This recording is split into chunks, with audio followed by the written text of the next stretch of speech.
नमस्कार दोस्तों, आज के हमारे इस वीडियो में हम आपके लिए पाप मोचनी एकादशी की व्रत कथा लेकर आए हैं।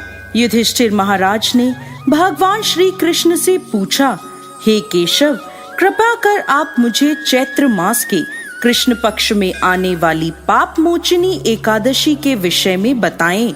यह सुन मधुसूदन श्री कृष्ण बोले, हे राजन, पाप मोचनी एकादशी के इस व्रत को करने से मनुष्य के समस्त पापों का नाश हो जाता है और व्यक्ति अष्ट सिद्धियों को प्राप्त करता है।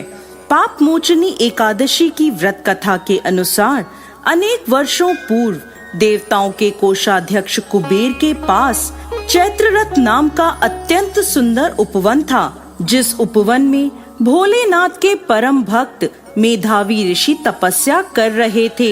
अनेक अप्सराओं ने उनकी तपस्या भंग करने का प्रयास किया, परंतु वह निष्फल रही।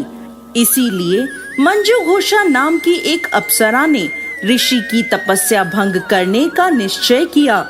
मेधावी मुनि के आश्रम से कुछ दूरी पर वह मधुर वीणा बजाने लगी और गायन करने लगी।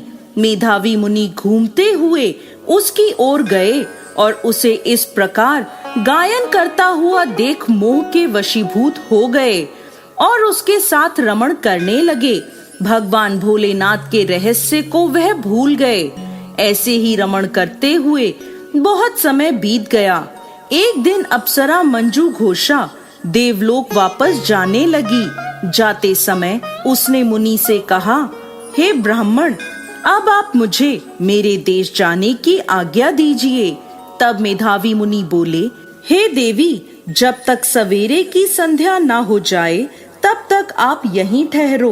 तब मंजू घोषा बोली, हे मुनिवर, अब तक न जाने कितनी संध्याएं चली गईं।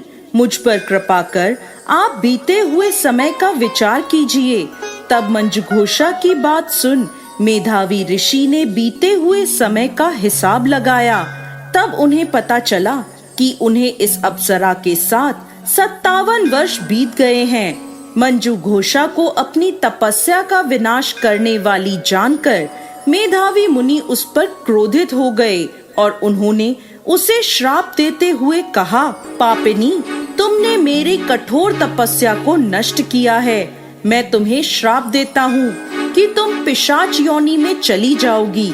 मुनि के श्राप को सुनकर मंजू घोषा विनम्रता से बोली, हे मुनिवर, मैंने आपके साथ अनेकों वर्ष व्यतीत किए हैं, मुझ पर कृपा कीजिए। तब मेधावी मुनि बोले, क्या करूं? तुमने मेरी बहुत बड़ी तपस्या नष्ट की है। चैत्र कृष्ण पक्ष में जो शुभ एकादशी आती है उसका नाम पाप मोचनी एकादशी है। वह सभी पापों का नाश करने वाली है। हे सुंदरी, इस एकादशी का व्रत करने पर तुम्हें पिशाच योनि से मुक्ति मिल जाएगी। ऐसा कहकर मेधावी मुनि अपने पिता च्यवन मुनि के आश्रम में चले गए। उन्हें देखकर च्यवन मुनि ने पूछा, बेटा, यह क्या अनर्थ कर दिया? तुमने तो अपने पुण्यों का नाश कर दिया। तब मेधावी मुनि बोले, पिताजी, मैंने पाप किया है। कृपा कर कोई ऐसा प्रायश्चित बताएं जिससे मेरे पापों का नाश हो जाए। तब च्यवन मुनि ने कहा, चैत्र कृष्ण पक्ष की पाप मोचनी एकादशी का व्रत करने पर तुम्हारे पापों का नाश हो जाएगा। यह सुन मेधावी मुनि ने विधि पूर्वक पाप मोचनी एकादशी का अनुष्ठान किया, जिसके प्रभाव से उनका पाप नष्ट हो गया और वह तपस्या से परिपूर्ण हुए।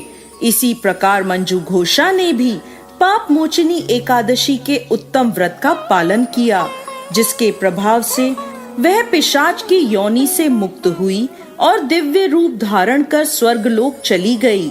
हे राजन, जो मनुष्य पाप मोचनी एकादशी का व्रत करते हैं उनके सभी पाप नष्ट हो जाते हैं और पाप मोचनी एकादशी को पढ़ने और सुनने से सहस्त्र गोदान का फल प्राप्त होता है। यह व्रत बहुत पुण्यकारी है। जय श्री हरि विष्णु।